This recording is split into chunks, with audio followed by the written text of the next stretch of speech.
अस्सलाम वालेकुम, हाजिर अपने नई वीडियो के साथ। तो आज का हमारा topic chapter number 2 atomic structure, और आज का हमारा टॉपिक नंबर 2.4 जिसमें आज हम पढ़ेंगे बेटा X rays, types of X rays, production of X rays और इसके अलावा properties of X ray, uses of X ray and Moseley and atomic number. ठीक है, तो आज हम शुरू करते हैं। एक्स रेज क्या है? तो बेटा आप इलेक्ट्रोमैग्नेटिक वेव से वाकिफ़ होंगे। तो टाइप्स ऑफ इलेक्ट्रोमैग्नेटिक वेव्स शुरू होती है हमारे पास रेडियो वेव्स, उसके बाद माइक्रोवेव्स और उसके बाद इंफ्रारेड, उसके बाद विजिबल। ठीक है, तो रेडियो वेव्स की क्या है बेटा, वेवलेंथ ज़्यादा होती है। माइक्रोवेव्स की वेवलेंथ और कम होती है। उसके बाद इंफ्रारेड, उसकी वेवलेंथ और कम होती है। इसके बाद आता है बेटा विजिबल, इसकी वेवलेंथ और कम होती है। ठीक है, तो विजिबल लाइट स्पेक्ट्रम को हम लोग देख सकते हैं। इसके बाद आता है बेटा वेवलेंथ में और कमी आती है, वो होता है आपके पास अल्ट्रा वायलेट वेव। ठीक है, और फिर उसके आगे जाएँ तो आपके पास आता है बेटा एक्स रेज, और उसके बाद आपके पास आता है गामा रेज। लेकिन एक्स रे को हम इस्तेमाल करते हैं बेटा मेडिकल में, तो इसको भी देखेंगे किस तरीके से एक्स रेज को कहाँ कहाँ इस्तेमाल किया जाता है यूजेस ऑफ एक्स रेज में। तो आज ज़रा अभी एक्स रेज के बारे में पढ़ लेते हैं, क्या है इंट्रोडक्शन इसके बारे में। ठीक है, तो एक्स रेज टॉपिक है बेटा 2.4 1895 में आपके पास। ठीक है, डब्ल्यू रॉन्टन, ठीक है, साइंटिस्ट का नाम है। इन्होंने क्या किया बेटा, एक्स रे डिस्कवर कर लिया। ठीक है, एक्स रे तो पहले से ही मौजूद था, डिस्कवर किया, उसको ईजाद नहीं की, डिस्कवर किया, ऑब्जर्व किया। ठीक है, accidentally observe when the fast moving electron. ठीक है, तो कैथोड रेस में क्या है बेटा, आपने कैथोड रेस 9 में पढ़ा होगा। तो कैथोड रेस प्रोड्यूस किसमें होता है बेटा, डिस्चार्ज ट्यूब में प्रोड्यूस होता है। कैथोड रेस निकल कहाँ से रही थी, कैथोड से निकल रही थी, और कहाँ ट्रैवल करके जा रही थी बेटा, एनोड पर। ठीक है, तो आपने डिस्चार्ज ट्यूब ज़रूर पढ़ा होगा। एटॉमिक स्ट्रक्चर जब पढ़ाया था वहाँ पे थोड़ी बहुत इंट्रोडक्शन भी आपको दी थी। ठीक है, तो व्हेन फास्ट मूविंग इलेक्ट्रॉन यानी कैथोड रेस, तो कैथोड रेस कहाँ से निकलती है बेटा, कैथोड से निकलती है। ठीक है, डिस्चार्ज ट्यूब में when fast moving electron cathode ray collide with metal anode. ठीक है, तो हमारे पास डिस्चार्ज ट्यूब था, एक ऐसी एक ट्यूब थी। ठीक है, यहाँ पे एक इलेक्ट्रोड था, और यहाँ पे भी क्या था बेटा, एक इलेक्ट्रोड था। इसका नाम था बेटा कैथोड। ठीक है, अगर इसके ऊपर चार्ज क्या था बेटा, नेगेटिव, तो ये किससे कनेक्ट होता था बेटा, बैटरी से। बैटरी के नेगेटिव टर्मिनल से। ये किससे कनेक्ट होता था, बैटरी के पॉजिटिव टर्मिनल से। ठीक है, तो ये पॉजिटिव से कनेक्ट हो रहा है, इसको क्या कहेंगे बेटा, एनोड कहेंगे। ठीक है, और अंदर क्या है बेटा, एयर का प्रेशर बहुत कम कर देते हैं। ठीक है, एयर को निकाल लेते हैं और एयर का प्रेशर बहुत कम कर देते हैं। और बैटरी क्या होती है बेटा, हाई वोल्टेज बैटरी होती है। ठीक है, तो जब क्या है बेटा, आप इलेक्ट्रिसिटी पास करते हैं तो क्या है बेटा, यहाँ से क्या है बेटा, कुछ रेस निकलती है, और वो किस जानिब जाती है बेटा, एनोड की जानिब जाती हैं। ठीक है, तो कैथोड रेस कहाँ से निकल रही बेटा, कैथोड से निकल रही है। ठीक है, ये बात समझ में आ रही है। और कहाँ ट्रैवल करेंगे बेटा, एनोड पर, तो वो एनोड पर भी स्ट्राइक करेंगे, जाहिर सी बात है। तो एनोड पर स्ट्राइक करेंगे तो इसकी वजह से भी कुछ इफेक्ट्स होंगे हमारे पास। ठीक है, उस वक्त तक क्या है बेटा, सिर्फ डिस्कवरी ऑफ इलेक्ट्रॉन हुई थी। ठीक है, फिर उसके बाद क्या है बेटा, डिस्कवरी ऑफ प्रोटॉन, और इसके बाद अब क्या है बेटा, एक्स रेज। तो इसी डिस्चार्ज ट्यूब में हमें क्या हासिल होता है बेटा, एक्स रेज भी हासिल होती है। जब क्या है बेटा, कैथोड रे जो है वो स्ट्राइक करती है किसके ऊपर, एनोड के ऊपर। जब कैथोड रे किसके ऊपर स्ट्राइक करती है बेटा, एनोड के ऊपर, तो एनोड क्या होगा, जाहिर सी बात है बेटा, मेटल होगा। ये भी क्या होगा, मेटल होगा। तो जब क्या है बेटा, मेटल पे रेस क्या है, स्ट्राइक करती हैं, तो उसकी वजह से कुछ ना कुछ इफेक्ट आता है। ठीक है, वो क्या इफेक्ट आता है उसको देखते हैं।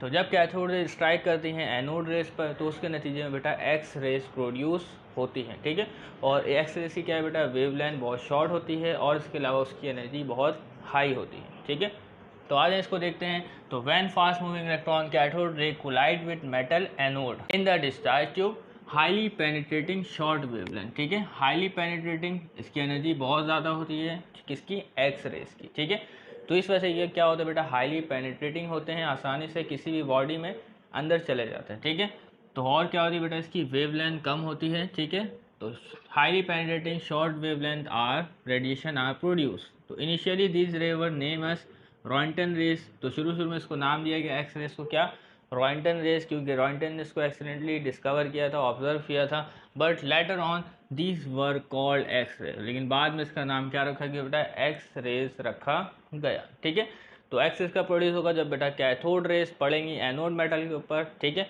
और उसके नतीजे में एक्स रे प्रोड्यूस होगी।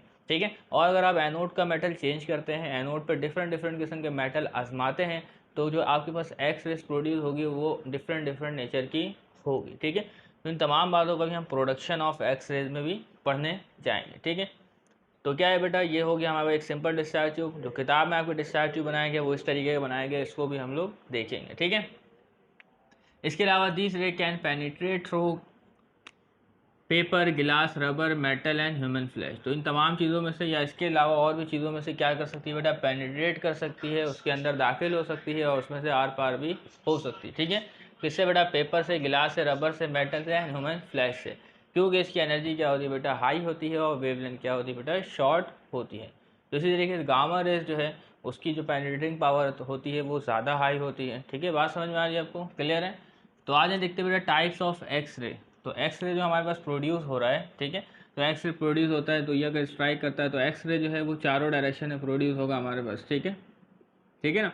तो लेकिन जिसको इस्तेमाल करेंगे तो उसके लिए कुछ खास प्रोसीजर भी होगा हमारे पास। ऐसा नहीं कि आप ऐसे डिस्चार्ज ट्यूब ले रहे हैं और उसमें से क्या रेज खारिज हो रही है उसको इस्तेमाल कर लेंगे। ठीक है, तो इसको इस्तेमाल करने के बिल्कुल प्रॉपर SOPs होते हैं, उनको फॉलो करना ज़रूरी है। ठीक है, तो यहाँ पे सिर्फ आपको बताया जा रहा है कि एक्स रे इस तरीके से जो है वो प्रोड्यूस होती है। ठीक है, तो बात समझ में आ रही है आपको। तो टाइप्स ऑफ एक्स रे, तो एक्स रे प्रोड्यूस हो रही हैं बेटा, उसकी भी टाइप्स हैं। ठीक है, तो बेसिक लेवल में चंद थोड़े थोड़े चीज़ें पढ़ेंगे टाइप्स में। ठीक है, कोई ऐसा नहीं कि एक्स्ट्रा ऑर्डनरी हाई लेवल पे इसको पढ़ रहे हैं, फिर थोड़ी बहुत चीज़ें हमें समझनी है। ठीक है, तो टाइप्स ऑफ एक्स रे, मोस्टली यूज डिफरेंट एनोड्स। ठीक है, तो शुरू में तो एक्स रे डिस्कवर हो गया, अब एक और साइंटिस्ट आ रहे हैं जिनका नाम है बेटा मोस्ले।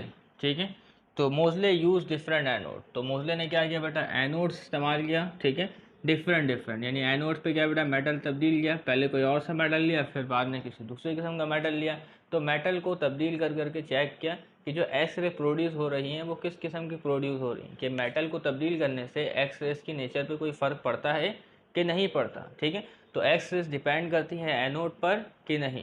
तो जब क्या है बेटा, एनोड को तब्दील किया डिफरेंट मेटल से, तो क्या है बेटा, एक्स रेस पर बाकायदा फ़र्क पड़ता है। ठीक है, तो आइए देखिएगा, तो mostly use different anodes and analyse the x ray. ठीक है, मेटल तब्दील किया और एनालाइज किया एक्स रे की प्रॉपर्टी को। तो on the basis of wavelength there are two main types of spectral line of X रे।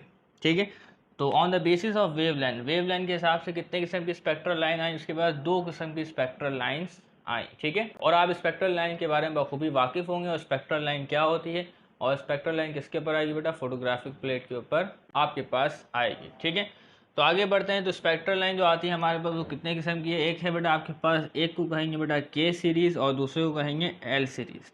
तो के सीरीज़ और एल सीरीज़ में क्या फ़र्क है इसके बारे में आपको पता होना चाहिए। आपसे MCQs में भी पूछी जा सकती है या थ्योरी के क्वेश्चन में भी पूछा जा सकता है। ठीक है, तो रट्टा नहीं मारना, बातों को समझना और आपको लिखना आना चाहिए। ठीक है, ऐसा नहीं है कि हूबहू आप वही अल्फाज लिखें, आपको बातें समझ में आनी चाहिए और आपको लिखना आना चाहिए। ठीक है, याद करने का कोई कॉन्सेप्ट नहीं होता कि पूरी बुक थोड़ी याद कर सकते हैं, उनको समझ सकते हैं। सिर्फ 10% चीज़ें होती हैं जिन्हें याद करना पड़ता है। ठीक है, तो के सीरीज़ की जो आपके पास, तो अब आ जाए देखते हैं बेटा के सीरीज़। दो these are produce by the elements anode. ठीक है, तो एक्सरे जो प्रोड्यूस होती है वो कहाँ से प्रोड्यूस होती है बेटा, एनोड से ही प्रोड्यूस होती हैं। तो के सीरीज़ भी जो है वो एनोड से प्रोड्यूस होगी और एल सीरीज़ भी है वो कहाँ से प्रोड्यूस होगी, एनोड से ही प्रोड्यूस होगी, लेकिन इनके दरमियान कुछ फ़र्क होगा। तो के सीरीज़ में जो आपके पास स्पेक्ट्रल लाइन आएंगी उनकी जो वेव लेंथ होगी बेटा वो शॉर्ट होगी। ठीक है, और जबकि आपके पास जो एल सीरीज़ में जो आपके पास वेव लेंथ आएगी उनकी जो वेव लेंथ क्या होगी बेटा, स्पेक्ट्रल लाइंस की वो लॉन्ग वेव लेंथ होगी। क्या वेव लेंथ होगी बेटा, लॉन्ग। तो के सीरीज़ की जो वेव लेंथ होगी वो शॉर्ट, और शॉर्ट वेव लेंथ का मतलब होता है हाई एनर्जी। ठीक है, और लॉन्ग वेव लेंथ का मतलब होता है आपके पास लो एनर्जी। बात समझ में आ रही, अगर वेव लेंथ ज़्यादा तो एनर्जी कम, और अगर वेव लेंथ कम तो एनर्जी ज़्यादा। ठीक है, तो के सीरीज़ में जो आपके पास स्पेक्ट्रल लाइन आएंगी उनका क्या होगा बेटा, वेव लेंथ शॉर्ट होगा। तो एक्स रेज है ना, अगर एक एक्स रेज आ रही है तो उसकी जो वेव लेंथ है वो कम होगी। तो अगर वेव लेंथ कम होती है तो उसकी एनर्जी क्या होगी बेटा, हाई होगी, पेनिट्रेटिंग पावर भी उसकी हाई होगी।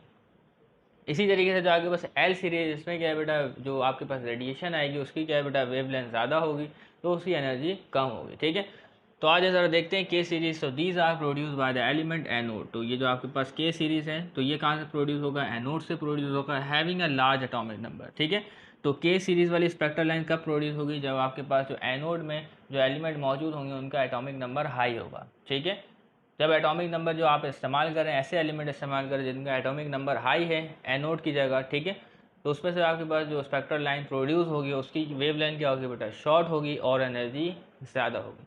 अब वेव लेंथ शॉर्ट और एनर्जी ज़्यादा क्यों होगी इस बात को समझ लेते हैं। ठीक है, तो this spectral line have short wavelength because transition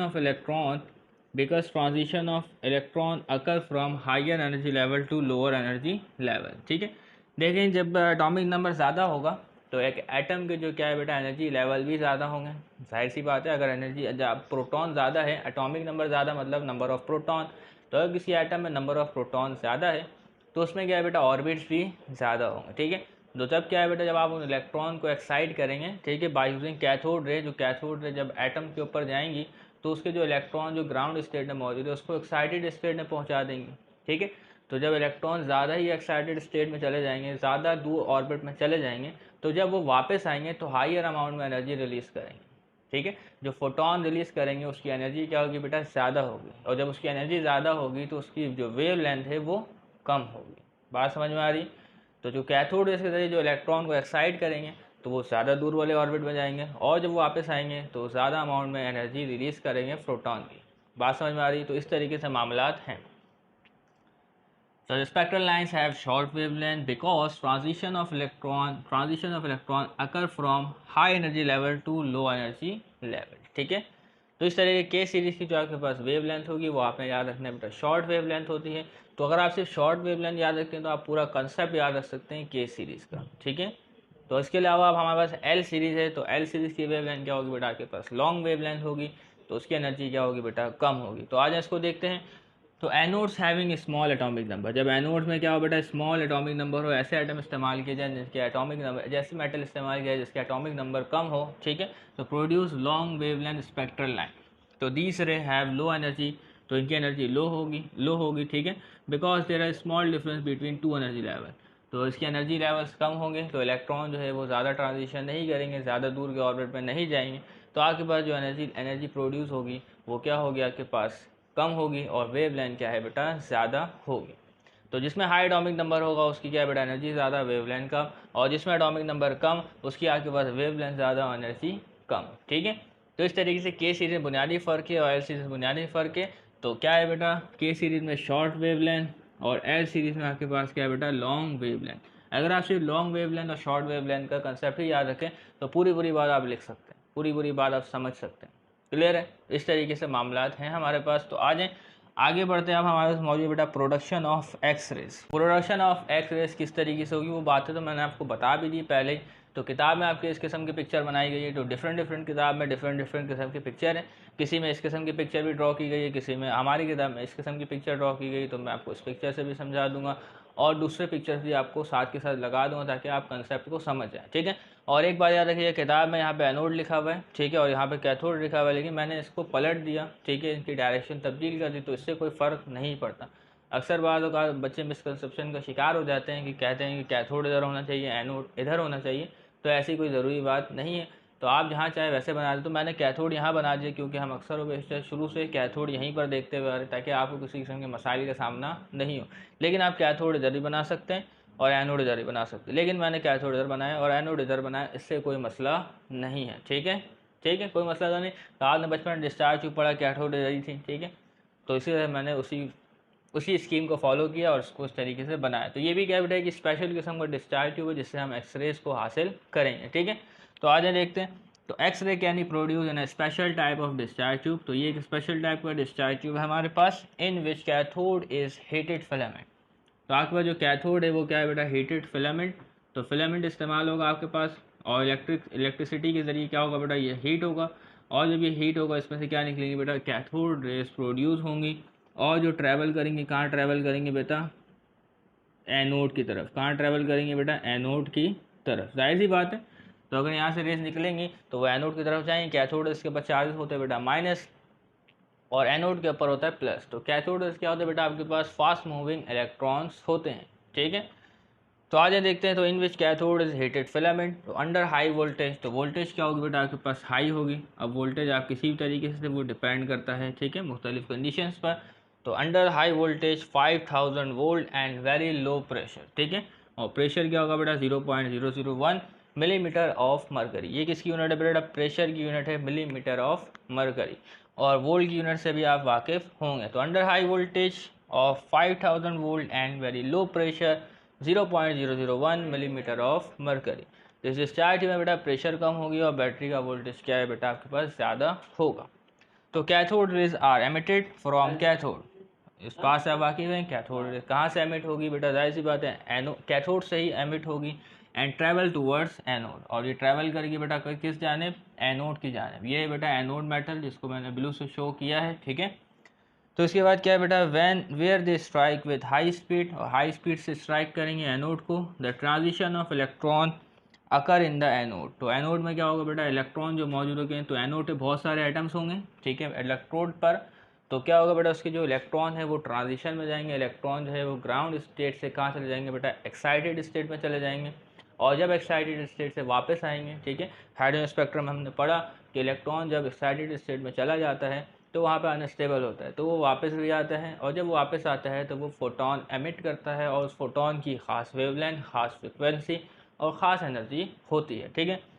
तो इसी तरीके से क्या है बेटा, transition of electron occur in the anode, तो एनोड एटम में क्या होगा बेटा, ट्रांजिशन होगी इलेक्ट्रॉन की, which causes the production of X रे फोटोन, और उसके नतीजे में क्या है बेटा, प्रोडक्शन होगी एक्स रे फोटोन की, एक्स रेस। तो ये हो गया आपके पास, ये एक्स रेस प्रोड्यूस हो रही हैं, और इनको इस्तेमाल करने का डिफरेंट एसपीज मौजूद होती हैं। तो हमें ये नहीं करना है किस तरीके से इस्तेमाल करना है, तो हमें तो प्रोसीजर को समझना है किस तरीके से एक्स रेस को प्रोड्यूस करवाया जाता है, ठीक है। तो ये हमारे पास एक्स रेस प्रोड्यूस हुई, और ये आपके पास कौन सी रेस है बेटा, कैथोड रेस। तो कैथोड रेस की वजह से क्या है बेटा, हम एक्स रेस को प्रोड्यूस करवा सकते हैं, ठीक है। तो अब पढ़ते हैं बेटा properties of X ray, uses of X ray and mostly and its atomic number. अब हमारे पास मौजूद है बेटा प्रॉपर्टीज़ ऑफ एक्स रेस। तो आ जाए इसको देखते हैं क्या खसूसियात है एक्स रेस की, ठीक है। तो आप जानते हैं बेटा इलेक्ट्रोमैग्नेटिक वेव्स में हमारे जो टाइप्स है, पहले आता है बेटा रेडियो, ठीक है, उसके बाद आता है माइक्रोवेव, ठीक है, उसके बाद आपके पास आएगा आईआर, इंफ्रारेड, ठीक है, आईआर, उसके बाद विजिबल, उसके बाद आपके पास आएगा यूवी, उसके बाद एक्स रेस, और उसके बाद गामा रेस, ठीक है। तो वेवलेंथ क्या है बेटा, डिक्रीज होती है इस तरफ जाने से, वेवलेंथ क्या होती है बेटा, डिक्रीज होती है। तो मैं यहाँ लिखता हूँ बेटा वेवलेंथ डिक्रीज, ठीक है, सबसे ज़्यादा वेवलेंथ इसकी कम कम कम कम, और इसकी वेवलेंथ क्या होती है बेटा, कम होती है। तो अभी आप देखेंगे कुछ वेवलेंथ के बारे में बातें आएंगी, ठीक है। तो आज इसको देखते हैं। और वेवलेंथ इस तरफ अगर कम होता है तो मतलब क्या बेटा, फ्रिक्वेंसी बढ़ रही है। तो वेवलेंथ कम होने का मतलब है बेटा फ्रिक्वेंसी इंक्रीज हो रही है। उस तरफ अगर वेवलेंथ कम हो रही है तो फ्रिक्वेंसी बढ़ती है, और फ्रिक्वेंसी बढ़ने का मतलब है बेटा एनर्जी बढ़ती है, ठीक है। E is directly proportional to frequency, frequency के लिए न्यू का सिंबल इस्तेमाल करते हैं, ठीक है। तो frequency energy is directly proportional to frequency, frequency बढ़ेगी तो वेव्स की एनर्जी बढ़ेगी। तो क्या है बेटा, एक्स रेस की एनर्जी बहुत ज़्यादा होती है, तो हाईली पेनिट्रेटिंग होती है, ठीक है। तो आज हम देख लेते हैं short wavelength and high energy invisible electromagnetic radiation, ठीक है। देख लिया बेटा शॉर्ट वेवलेंथ है, उस तरफ जा रहे हैं तो वेवलेंथ में कमी आ रही है, तो एक्स रेस की क्या है बेटा, वेवलेंथ कम होती है, और गामा रेस की उससे भी कम होती है, तो गामा रेस और डेंजरस है, ठीक है। तो X rays are short wavelength and high energy invisible radiation. तो देखिए wavelength decrease, energy frequency increase, तो फ्रिक्वेंसी इंक्रीज बोले तो एनर्जी भी इंक्रीज। बात क्लियर है, समझ में आ रही बात आपको। तो they are short wavelength and high energy invisible radiation, electromagnetic radiation, ठीक है। इलेक्ट्रोमैग्नेटिक क्यों कह रहे हैं बेटा, जो एक्स रेस है इसमें आपके पास इलेक्ट्रिक फील्ड और मैग्नेटिक फील्ड दोनों मौजूद होती है, ठीक है। तो आप फिजिक्स में इसको जरूर मैट्रिक में पढ़ के आएंगे इलेक्ट्रोमैग्नेटिक वेव्स के बारे में। तो बुनियादी कंसेप्ट आपको क्लियर होना ज़रूरी है, ठीक है। तो अगर मैं इसको लेके यहाँ बैठूँ तो बड़े मसाइल हो जाएंगे हमें, ठीक है। तो the range of wavelength lies between, तो एक्स रेज है इसकी जो वेवलेंथ की रेंज है, जैसे आपके पास विजिबल लाइट है, ठीक है, विजिबल लाइट की वेवलेंथ की रेंज क्या है बेटा, आप जानते हैं 4000 एंगस्ट्रॉम से लेकर 7000 एंगस्ट्रॉम के दरमियान विजिबल लाइट की वेव रेंज है, ठीक है। अगर कोई वेव है उसकी वेवलेंथ इस रेंज के अंदर आती है तो उस लाइट कोई कलर्स को हम देख सकते हैं, ठीक है। लेकिन अगर इससे कम आती है या इससे ज़्यादा आती है उसको हम नहीं देख सकते। तो इसी तरीके से एक्स रेज हैं, तो एक्स रेज में ऐसा थोड़ी एक रेज आएंगी, तो बहुत सारी रेज होंगी, तो उनकी क्या है बेटा डिफरेंट रेंजेस होंगी वेवलेंथ की, ठीक है। तो वो रेंज क्या है बेटा, 0.1 एंगस्ट्रॉम से लेकर 10 एंगस्ट्रॉम तक, ठीक है। तो एंगस्ट्रॉम क्या बेटा हम शॉर्ट में इस्तेमाल करते हैं ताकि सीएम, मीटर और नैनोमीटर को एलिमिनेट कर सकें, ठीक है। तो उसकी जगह एंगस्ट्रॉम भी इस्तेमाल करते हैं। तो आपको पता होना चाहिए कि बेटा 1 एंगस्ट्रॉम कितने सेंटीमीटर के बराबर होता है, वो बराबर होता है एक्सपोनेंट -8 सेंटीमीटर, और 1 एंगस्ट्रॉम कितने मीटर के बराबर होता है, एक्सपोनेंट -10 मीटर, और 1 एंगस्ट्रॉम कितने नैनोमीटर के बराबर होता है, 0.1 नैनोमीटर के। तो ये बात आपको पता होनी चाहिए, ठीक है। बताया मैंने चैप्टर 2 पढ़ाते हुए, अगर आप पूरी सीरीज़ फॉलो कर रहे हैं तो, ठीक है। तो एक्स रेज की जो वेवलेंथ की रेंज है वो क्या है बेटा 0.1 एंगस्ट्रॉम से लेकर 10 एंगस्ट्रॉम के दरमियान में होती है, ठीक है। अगर इससे ज़्यादा चले जाए, इससे कम चले जाए, तो फिर वो एक्स रेज नहीं रहेगी, वो किसी और रीजन में चले जाएगी। हो सकता है गामा में चले जाए, हो सकता है यूवी में आ जाए, ठीक है। तो द रे travel with the speed of light, तो तमाम इलेक्ट्रोमैग्नेटिक वेव से वो ट्रैवल करती है with the speed of light, चाहे कोई सी भी रे हो, रेडियो हो, माइक्रो हो, IR, UV, विजिबल, एक्सरे या गामा, तमाम क्या बेटा स्पीड ऑफ लाइट से ट्रैवल करती हैं। और स्पीड ऑफ लाइट होती है 3 × 10⁸ मीटर पर सेकेंड, ठीक है। इसके अलावा penetration power increases as energy of X-ray increases, तो क्या है बेटा फ्रिक्वेंसी अगर बढ़ती है, एक्सरे एनर्जी फ्रिक्वेंसी अगर बढ़ती है तो एनर्जी बढ़ेगी। तो अगर एनर्जी ज़्यादा होती है तो पेनिट्रेशन पावर ज़्यादा होगी। तो penetration power increases as energy of X-ray increases, देखिए फ्रिक्वेंसी बढ़ेगी तो एनर्जी बढ़ेगी, और जब एनर्जी ज़्यादा होगी तो पेनिट्रेशन पावर भी क्या होगी बेटा ज़्यादा होगी। तो penetration power increases as energy of X-ray increases, तो किसी भी बॉडी में आसानी से दाखिल हो सकती है अगर उसकी एनर्जी क्या हो बेटा ज़्यादा हो, ठीक है। एनर्जी ज़्यादा हो या वेवलेंथ कम हो, क्लियर है। तो आज नजर देखते हैं अब क्या है बेटा अगला 5वां पॉइंट हमारे पास मौजूद है। लाइक कैथोड रे X ray travel in straight line, तो कैथोड रेज भी स्ट्रेट लाइन में ट्रैवल करती हैं, इसी तरीके से जो एक्स रेज हैं ये भी स्ट्रेट लाइन में ट्रैवल करती हैं, ठीक है। तो दीज रे unaffected by electric and magnetic field, तो आपके पास एक्स रे क्या है, इस पर कोई असर नहीं होता किसका बेटा इलेक्ट्रिक फील्ड और मैग्नेटिक फील्ड का। जबकि आपने डिस्चार्ज में पढ़ा था कैथोड रे, तो कैथोड रेस में क्या था बेटा, कैथोड उसके ऊपर चार्जेस होते बेटा माइनस, और ये क्या है बेटा अफेक्ट होता था इलेक्ट्रिक फील्ड और मैग्नेटिक फील्ड से। तो अगर हम इलेक्ट्रिक फील्ड प्लेट्स रखें, इलेक्ट्रिक चार्जेस प्लेट्स रखें या मैग्नेटिक फील्ड रखें डिस्चार्ज ट्यूब के इर्द गिर्द, तो कैथोड रेस क्या है बेटा डिफ्लेक्ट हो जाती है, ठीक है। तो इसी तरीके से क्या है बेटा एक्स रे जो है वो अनअफेक्टेड है, एक्स रेस पर कोई असर नहीं होता किसका बेटा मैग्नेटिक या इलेक्ट्रिक फील्ड का। कोई सी भी चार्जेस आप इसके बराबर में ले जाएं तो ये क्या है किसी भी तरफ बैंड नहीं होते बल्कि अपने सीधे रास्ते पर चले जाती हैं, ठीक है। तो लाइक कैथोड रे, तो these are unaffected by electric and magnetic field. सातवीं प्रॉपर्टी से they affect the photographic films, तो फोटोग्राफिक फिल्म्स कभी आपने पुराने ज़माने की देखी होगी, ठीक है।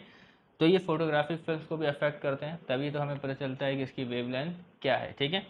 तो दे अफेक्ट द फोटोग्राफिक फिल्म, जब ये फोटोग्राफिक फिल्म के ऊपर पढ़ेंगे तो उसके ऊपर स्पॉट हमारे पास आ जाएगा, ठीक है। इसके अलावा X ray possesses enough energy, तो एक्स रेस में एनर्जी बहुत ज़्यादा होती है, किस लिए, टू आयोनाइज गैसेस। तो मिसाल और हमारे पास एक हाइड्रोजन का क्या है बेटा, मिसाल पर ये न्यूक्लियस है, ये पहला शेल है, ठीक है। ये भी एटम है क्योंकि इसमें एक इलेक्ट्रॉन मौजूद है, एक प्रोटॉन अंदर मौजूद है, ठीक है, न्यूट्रल है। तो X ray have enough energy to ionise gases, तो क्या है बेटा जब एक्स रे इस इलेक्ट्रॉन के ऊपर पड़ेगा तो इस इलेक्ट्रॉन को बाहर निकाल देगा। इस इलेक्ट्रॉन को क्या निकालेगा बेटा बाहर। तो पहले ये एच एटम था, अब ये कन्वर्ट हो जाएगा किसमें बेटा आयोनाइज हो जाएगा, क्या हो जाएगा बेटा आयोनाइज, क्योंकि इसमें से एक इलेक्ट्रॉन निकल गया, एक इलेक्ट्रॉन इस हाइड्रोजन में से अलग हो गया, अब ये हाइड्रोजन आयन है, क्या है बेटा हाइड्रोजन आयन। तो क्या है बेटा X ray enough energy to ionise gas है, तो किसी भी गैस को क्या कर सकती है बेटा आयोनाइज कर सकती है, उसके इलेक्ट्रॉन को बाहर निकाल सकती है। तो इस अमल को कहते हैं बेटा आयोनाइजेशन। तो they damage and destroy the living cell, और एक्स रे क्या है बेटा नुकसान पहुंचा सकती है और सेल्स को तबाह कर सकती है लिविंग सेल को। लेकिन जब ज़रूरत पड़ती है तो इसका इस्तेमाल करना पड़ता है, क्योंकि उस मुसीबत से बेहतर है कि बंदा इसको ज़रा इस्तेमाल करे, लेकिन ऐसा नहीं कि फ्रिक्वेंटली इसको इस्तेमाल किया जाए, ठीक है। तो क्या कर सकती है लिविंग सेल को डैमेज कर सकती है, और लिविंग सेल के अंदर जो DNA और इसके अलावा प्रोटीन मौजूद है उनको तबाह कर देंगी, तो सेल का वजूद ही ख़त्म हो जाएगा, ठीक है। तो उम्मीद करते हैं बातें आपको समझ में आ गई हो। तो अब बढ़ते हैं बेटा यूजेस ऑफ एक्स रेज की तरफ। अब पढ़ते हैं बेटा यूजेस ऑफ एक्स रे। तो शुरुआत में जब एक्स रे डिस्कवर हुआ था तो ये इस्तेमाल होता था बेटा फ्रैक्चर आर्म्स की डिटेक्शन के लिए, ठीक है, और उसकी सेटिंग के लिए। लेकिन वक्त के साथ क्या है बेटा एप्लीकेशन में तब्दीलियाँ आती रहीं और आज ये इस्तेमाल होता है मुख्तलिफ चीज़ों के लिए, ठीक है। तो आज अंदर देखते हैं। तो X-ray were used to assist the setting of broken arms of a person. Then uses of X-ray are increased with the passage of time. तो वक्त के साथ क्या है बेटा उसके इस्तेमालात जो हैं वो बढ़ते चले गए, और आने वाले वक्त में ये और किस तरीके से इस्तेमाल होगा तो वो तो देखा जाएगा, ठीक है। तो आज सबसे पहले देखते हैं they are use for the analysis of metallic substance bullet in flash. तो बेटा मेटालिक सब्सटेंस क्या है बेटा एक्स-रे जो है वो मेटालिक सब्सटेंस में पेनिट्रेट नहीं कर सकती, ठीक है। जिसके अलावा जिसकी दूसरी चीज़ें हैं उसमें क्या कर सकती है बेटा पेनिट्रेट कर सकती हैं, रबर है, प्लास्टिक है, गोश्त है, ठीक है। लेकिन क्या है बेटा मेटालिक सब्सटेंस जो है उससे क्या है पेनिट्रेट नहीं कर सकती। लेकिन अगर आपने कभी देखा होगा किसी को कहा गया एडवाइस किया गया कि एक्सरे करवाया जाए, तो जब वो एक्सरे टेक्नीशियन के पास जाता है तो अगर लॉकेट पहना हुआ है, ठीक है, तो उसको उतारा जाता है, ठीक है, क्योंकि लॉकेट की जो है वो पिक्चर्स आ जाती हैं एक्सरे में, कभी आपने इसको गौर किया होगा, ठीक है। तो जो मेटालिक सब्सटेंस है चाहे बुलेट है, अगर बुलेट मौजूद है फ्लैश के अंदर, ठीक है, तो उसको भी डिटेक्ट किया जा सकता है एक्सरे की मदद से, क्योंकि एक्सरे जो है वो आपके पास जो मेटेलिक कोई भी ऑब्जेक्ट हो उसमें से क्या बेटा पेनिट्रेट नहीं कर सकती, तो जिसमें से पेनिट्रेट नहीं कर सकेगी उसकी पिक्चर हमारे पास आ जाएगी। ठीक है, तो इसी तरीके से dentist use them to examine the defective और डैमेज टीथ। ठीक है, तो अगर आप डेंटिस्ट के पास जाते हैं और अगर आपके दांत ख़राब हो चुके हैं तो डेंटिस्ट जो है फर्स्ट टाइम यही आपको रिकमेंड करेगा कि आप इसका क्या करवाएं बेटा, एक्सरे करवाएं, और फिर एक्सरे के बाद फैसला किया जाएगा कि उस दांत का क्या करना है। ठीक है, बात समझ में आ रही है, ऐसे कोई फैसला नहीं किया जा सकता बिना एक्सरे के। ठीक है, तो dentist use them to examine the defective और डैमेज टीथ। इसके अलावा तीसरा पॉइंट हमारे पास जो मौजूद है, use they are use for destroying the cancer cell. तो कैंसर सेल्स को ख़त्म करने के लिए ठीक है इस्तेमाल किया जाता है। तो कैंसर सेल ख़त्म होंगे तो कैंसर की जो डिजीज़ है वो ख़त्म होगी, लेकिन ये प्रोसीजर इतना आसान नहीं है। ठीक है, बहुत महंगा और बहुत ही डिफ़िकल्ट प्रोसीजर है। ठीक है, तो जब कैंसर सेल को डैमेज करते हैं उसके साथ जो अच्छे सेल होते हैं वो भी क्या हो जाते हैं बेटा, डैमेज हो जाते हैं। ठीक है, तो कैंसर की ट्रीटमेंट ही बड़ी नाकाबिल बर्दाश्त है। ओके, तो चौथी यूजेस हमारे पास at airport, they are use for checking the baggage containing metal knife, blade, weapons, transport of illegal goods. ठीक है, तो अगर लगेज में या बैगेज में आपके पास क्या मौजूद है बेटा, मेटल की कोई भी चीज़ मौजूद है जैसे कि नाइफ, ब्लेड, वेपन्स, ठीक है, या जिसकी क्या है बेटा ट्रांसपोर्ट तरसील क्या है बेटा इलीगल है, तो उसकी डिटेक्शन के लिए इस्तेमाल किया जाए। अब बैग तो खोल कर नहीं देखा जाएगा तो क्या है बेटा, उसको एक्स रेज में से गुजारा जाएगा, और एक्स रेज से गुजारने के बाद हमें क्या है बेटा पता चल जाएगा, उसका इल्म हो जाएगा कि अगर कोई वेपन है, नाइफ है या ब्लेड है तो उसके बारे में हम आसानी से जान सकते हैं बाय यूजिंग एक्स रे। ठीक है, तो अब हर का सामान तो खोल कर नहीं चेक किया जा सकता ना, तो इस तरीके से क्या है बेटा हम इसकी भी चेकिंग कर सकते हैं। ठीक है, और इसके अलावा इन क्रिस्टलोग्राफी, तो क्रिस्टलोग्राफी एक टेक्निक है जिसमें हम किसी आयनिक कंपाउंड का क्या है बेटा क्रिस्टल्स के स्ट्रक्चर जानते हैं। ठीक है, कोई आयनिक कंपाउंड है हम उसका स्ट्रक्चर जान सकते हैं कि उसका स्ट्रक्चर किस तरीके का है। तो क्या है बेटा क्रिस्टोग्राफी में क्या करते हैं, एक्स रे डायफ्रेक्शन करते हैं। ठीक है, अब डायफ्रेक्शन का जो प्रोसीजर है वो आप फिजिक्स से पढ़ेंगे। तो क्या है बेटा क्रिस्टलोग्राफी में एक्स रे डायफ्रेक्शन एक टेक्निक है।